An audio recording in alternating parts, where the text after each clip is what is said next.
Hello বন্ধুরা, আসসালামু আলাইকুম। আজকে একটা বই নিয়ে আসলাম, লেখক মনোয়ারুল ইসলামের তাহার বাড়ি অন্য কোথাও।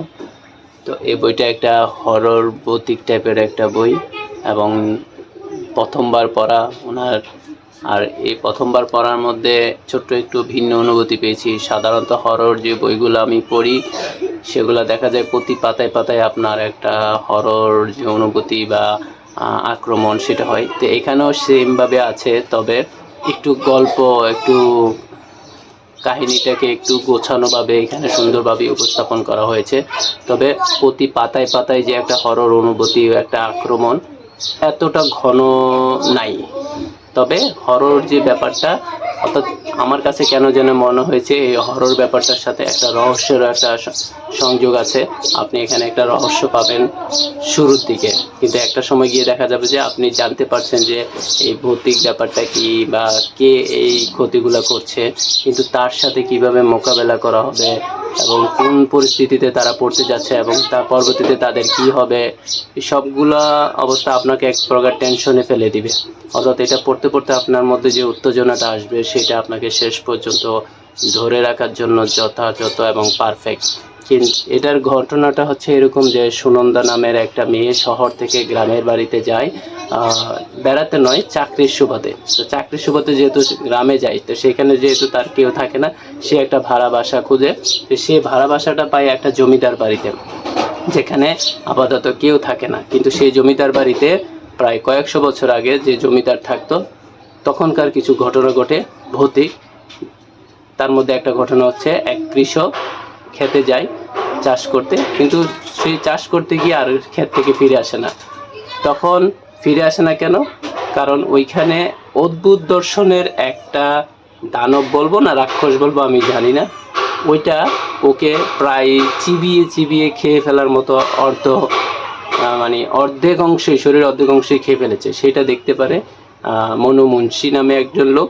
তো পরবর্তীতে দেখা যায় যে মনু মুন্সি যখন একবার নিজে সে খেতে যায় কোনো একটা উদ্দেশ্যে বা কাজে, তখন তার সাথে সাক্ষাৎ হয় সেই ভয়ঙ্কর দর্শন, সেই রাক্ষস বলবো না দানব বলবো আমি জানি না, সেটার সাথে দেখা হয়। এবং সে এতটা ভয় পায় যে সে আর ওই সময় ক্ষেতের মধ্যে থাকে না, সে সোজা বাড়িতে চলে আসে। কিন্তু বাড়িতে আসার পর কাউকে জানায় না, না বউকে জানাচ্ছে, না তার সন্তানকে, না তার মাকে। কিন্তু পরবর্তীতে দেখা যায় যে তার মা অনুভব করতে পারে যে বাড়ির আশেপাশে কিছু একটা ঘুরছে। তো এটা সেও সন্দেহ করে যে হয়তো ওইটা হতে পারে, কিন্তু তার বিশ্বাস হয় না।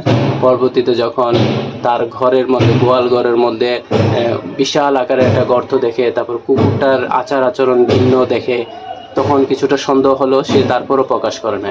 কিন্তু একদিন রাতে দেখা গেল যে ওই যে ক্ষেতের মধ্যে এক কৃষককে মেরে ফেলেছে, সেভাবেই তার মা এবং কুকুরটাকে চিবিয়ে খেয়ে, অর্ধভাবে খেয়ে তারপরে ফেলে মেরে চলে গিয়েছে। তারপর থেকে তার মনে ভয় ঢুকে, তখন সে গিয়ে ওই জমিদারকে জানায়। তো জমিদার বিস্তারিত শুনে দেখা যায় যে জমিদার নিজেও অসুস্থ হয়ে যায়।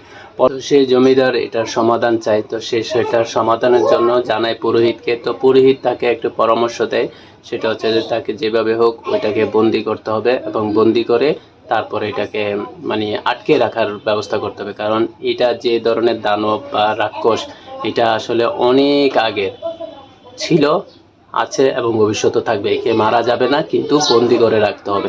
এখন বন্দি করে রাখার জন্য নতুন একটা উপায় বের করছে। কিন্তু এখানে ঘটনা আরেকটা হচ্ছে, এই যে জমিদার বাড়িতে জমিদার থাকে, সেই জমিদার বাড়িতেই সুনন্দা নামের মেয়েটা আসছে।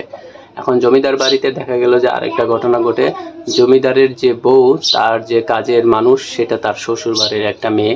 তো ওই মেয়েটা একদিন তার পুকুর পাড়ে যায় হাত মুখ ধোয়ার জন্য বা যেটাই একটা কিছু করার জন্য। তো ওই সময় দেখা গেল তাকেও টেনে নিয়ে গিয়ে ওইখানে পানির মধ্যে ডুবিয়ে বা চুবিয়ে ওইখানেই মেরে ফেলে।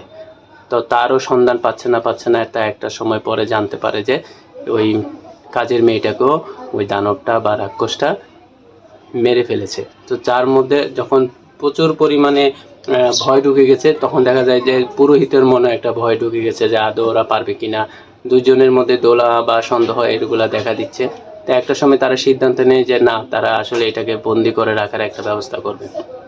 এখন বন্দি করে রাখার ব্যবস্থাটা কীরকম ছিল, কিভাবে বন্দি করেছে এবং এর থেকে ওরা জমিদাররা কিভাবে উদ্ধার হয়েছে, সেটাই হচ্ছে এই গল্পের লাস্টের টুইস্টটা।